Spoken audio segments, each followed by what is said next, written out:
Good evening, welcome. Can we start with the Pledge of Allegiance, please?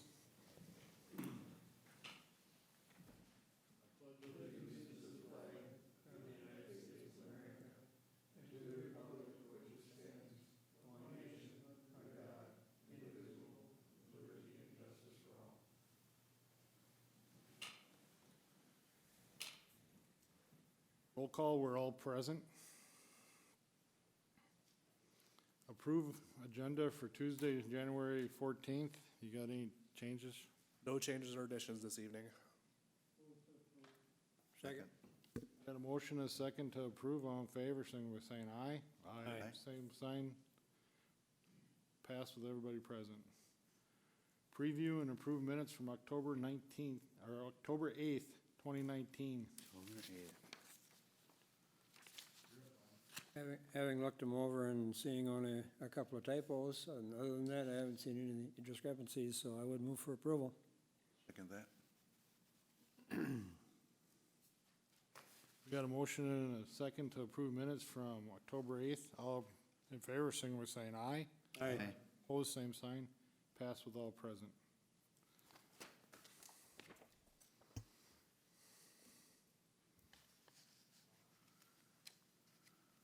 Notice of public hearing. The Way Park Planning Commission will hold a public hearing at City Hall, 19 13th Avenue North at 6:30 as soon thereafter, Tuesday, January 14th, 2020, to hear the following request. The request of Lee Hansen and Orlantod, It's a tough one. for review of a conditional use permit to allow the use of an existing adult daycare services tenant space as the event center in a B2 commercial general business district. The property is legally described as Block 1, Lot 3, Granite City Acres, 136 Division Street, City of Way Park, Stearns County, Minnesota.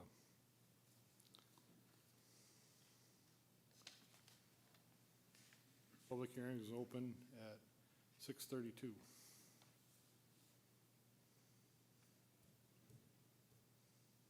Chair Jansky, members of the Planning Commission, anyone maybe watching at home now or later. First, I'll apologize. I'm fighting a bit of a bug here, so my voice probably isn't all there, nor is my mind tonight. So I'm going to try and get through this as clearly as I can. But I might stumble a little bit, so bear with me. As Chair Jansky noted, this request has been submitted by, and I'll apologize if I cross the name up, but Olatunde Olumyiwa, with permission of Lee Hansen, who's the property owner, to utilize this space at 136 Division Street for event center purposes. As you noted in the report, the proposed use is not explicitly stated as a conditional use within the applicable B2 district standards. But we're working with two factors here. Number one, we do have an allowance that we can consider uses that the city council determines to be of a similar nature to the listed conditional uses and found not to be detrimental to the city's general health and welfare, as well as several existing businesses that are of a similar nature in the same district. Those would be the American Legion and the Moose Family Center. Those are both in B2 districts as well, although those are longer standing businesses, so they essentially predate current ordinances. I would note that the Park Event Center, a much larger facility, is located relatively nearby at 6th Avenue South and Division Street, part of the Silverleaf development. But that's also a B3 Second Street Corridor District, and that was also approved via the planned unit development process. On screen, I put a general location map of the proposed location there. Easiest way to put it in a frame of reference for anyone not familiar with that location, right to the east there, to the left, is Playing Against Sports, or excuse me, to the west. That's probably the easiest way to know that location. This property is currently utilized during the daytime hours for We Care Adult Day Services, which provides licensed adult daycare services.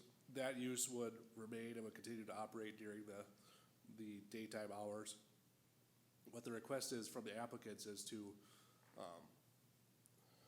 add the option of utilizing the property for event uses during the evening and weekend hours to maximize the use of the property.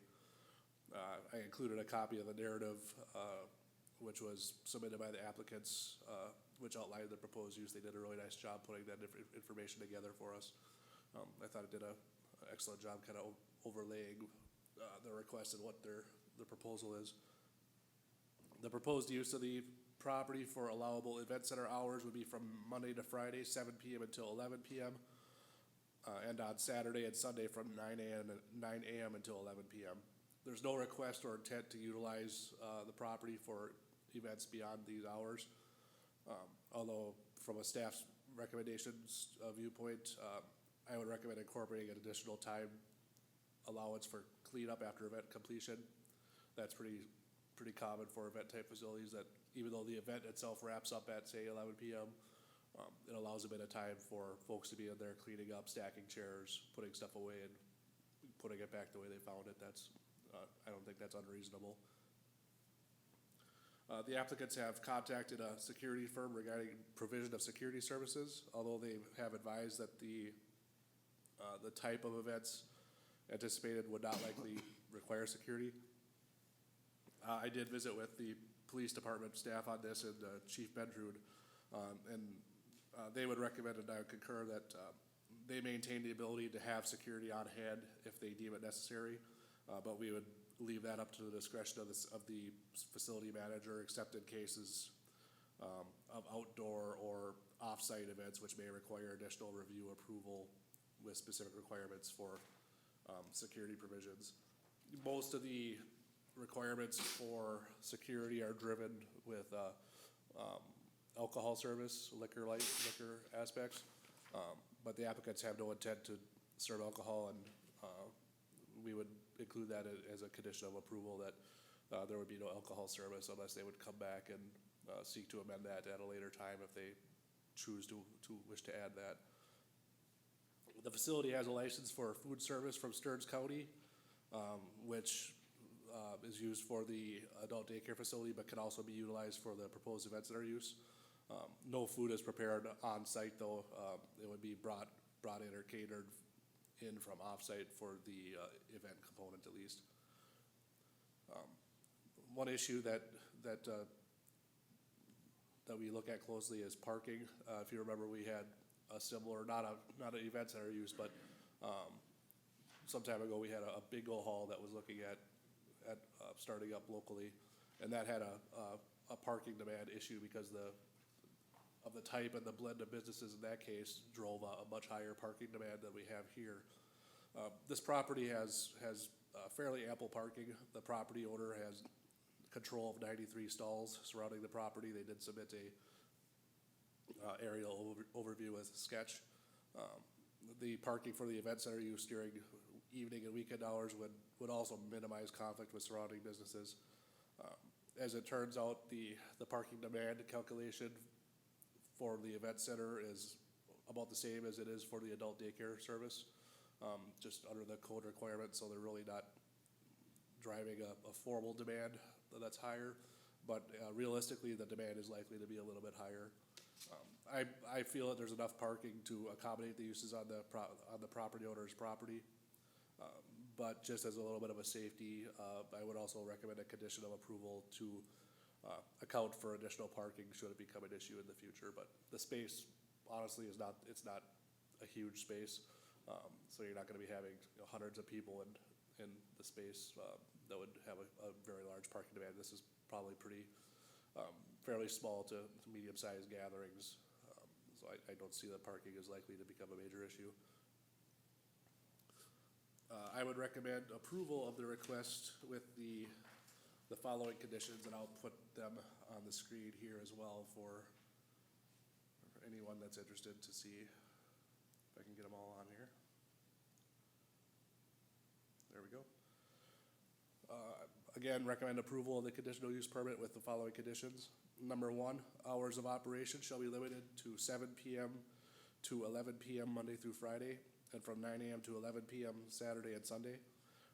An additional hour of operation each day is allowable for cleanup after event completion as may be needed.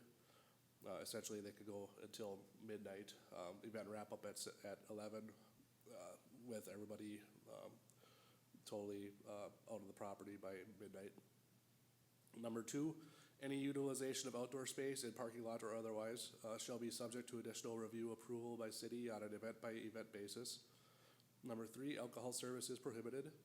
Number four, any food service shall be catered in and subject to requirements and limitations of existing Stearns County food service licensure.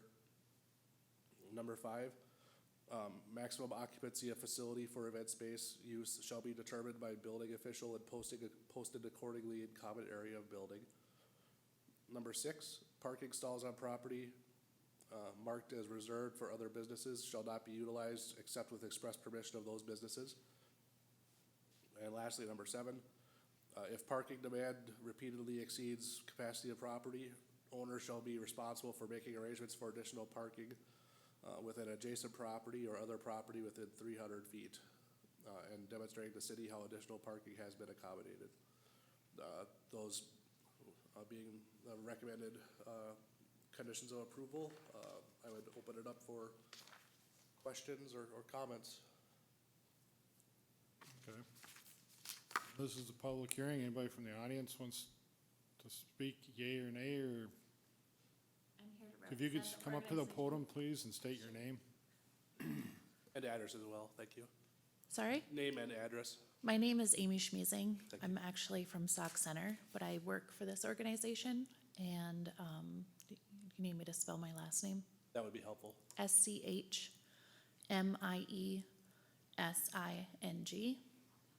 And I'm just here if you have any questions regarding what our intentions are, or the use of the property. I'm just here to answer questions if you have any. I have one, is this gonna be a rental space you're gonna provide for outside activity? Or is it more gonna be directed towards the clients you work with in that business? So the rental space, what we envision, we would rent it out for other uses. For example, there's a women's group who meets monthly, and they need an ongoing location for them to be able to meet. Circumstances like that, but we would charge a rent for them to be able to use the space. And any other kind of activity you'd put on with it, be it, say, would you intend to bring live music in? I don't anticipate live music, no. Anything that would have a charge at the door? No. Pre-ticket sales, anything like that? No, I don't anticipate anything like that. I'm just asking those questions because I'm sure that the property in that area, I'm familiar with it. Mhm. If you start drawing those kinds of crowds, I think your parking issue would exceed very fast. Right. But, very good, thank you. Can you tell us about approximately how many people the facility could accommodate, maximum? I don't know if you have that diagram Yep. that I can sent. scroll down to the, we got a So, floor plan here, I don't know, that's why we left the condition a little bit open-ended for the building official to determine the occupancy, as he's been traveling the past several weeks since the application was made, so he hasn't had a chance to make that calculation yet. Okay, But I'll scroll down here, you can see the floor plan. yeah, so that open area that you see on the top left-hand corner is quite a large open space. It's over 2,000 square feet. And then there's the gym area, which we don't anticipate using because it's generally used for our clients for physical exercise. And then there's a back space just behind the gym or below the gym in this diagram. It's an open carpeted area that could be utilized for rental space as well. And then where it says common room to the right, there's another 1,300 square feet there. We would be open to suggestion of what would be appropriate to fit into that space. I don't anticipate it being large crowds. I would anticipate in most events would be 20 to 30 people. But saying that, I mean, it's possible it could be more, but obviously we would only want to have a safe number of people within the building to be able to get out, obviously, if there's an emergency or anything like that. So obviously, as soon as we can get the building inspector, whoever, to come over and let us know what would be appropriate, that's, Thank you.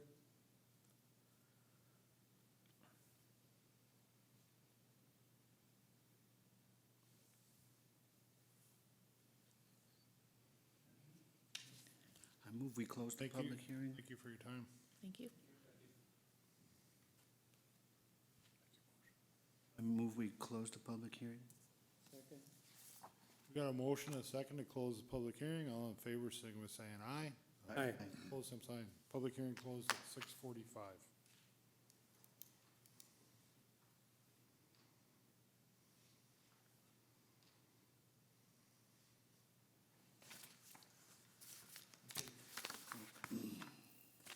Open for discussion. Anybody have anything they want to bring up, talk about? No, I have my questions answered.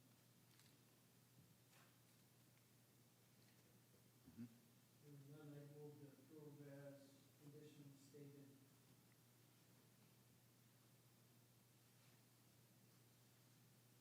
Any conditions? 6? 7? Seven. 7. There's the 7 staff recommendations Sure. stated, You're moving we approve? yes. I would second that motion. We got a motion and a second to approve with staff recommendations.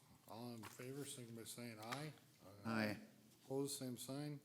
Passed with all present. The next step for this request will be the city council review and the determination. I don't have the date for that yet. Our meetings here are kind of up in the air, but Amy, I will keep you posted on the date for that. It'll probably be a couple weeks out. Thank you for coming down. Yes, thank you. Thank you and good luck. Thanks for having me. Hope it works out for you. Yeah, What's that? I say, I hope it works out for you. Sounds, you know, Oh, be it's a nice. great use of some great space. use Yeah. of the Yeah. space. I'll make use of it. Yeah.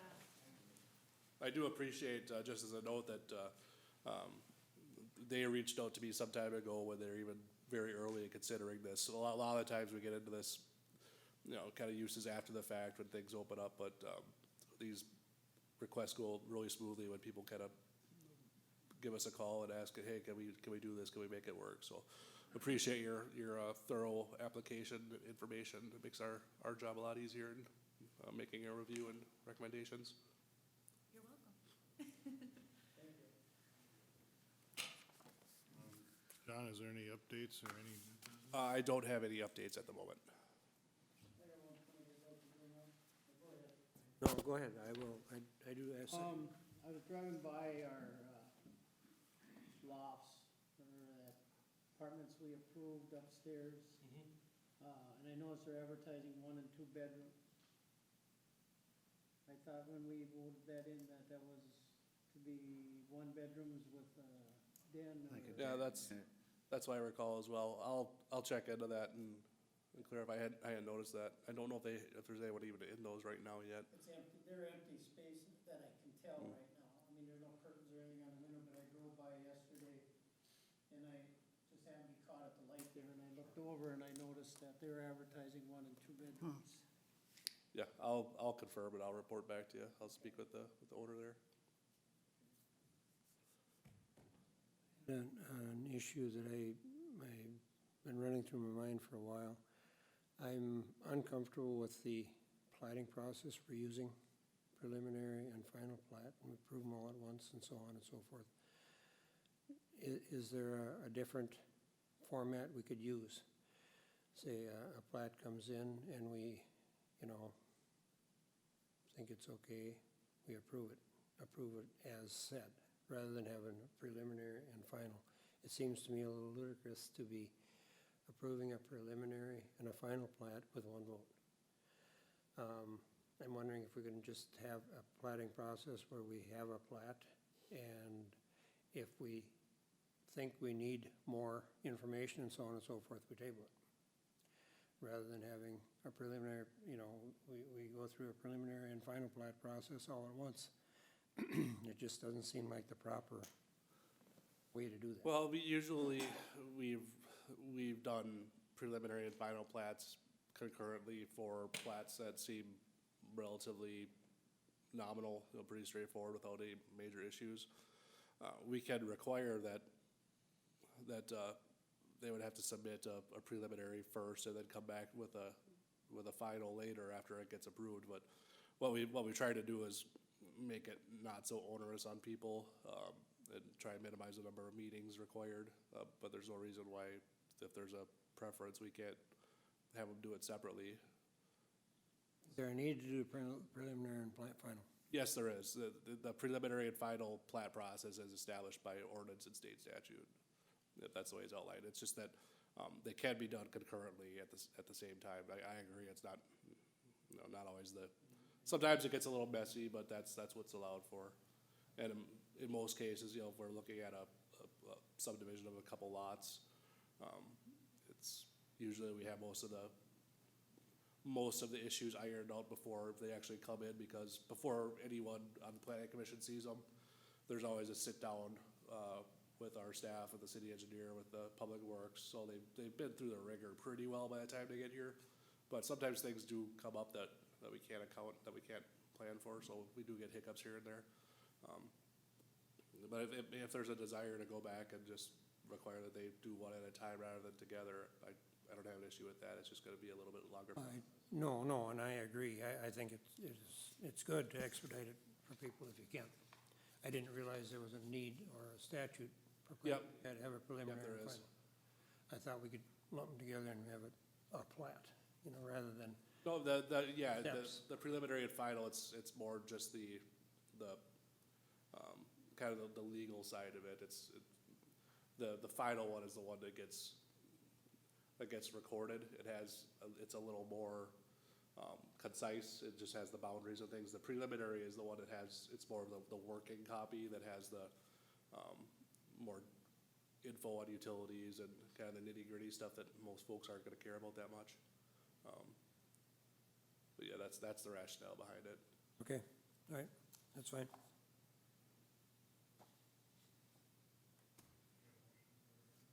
Sure.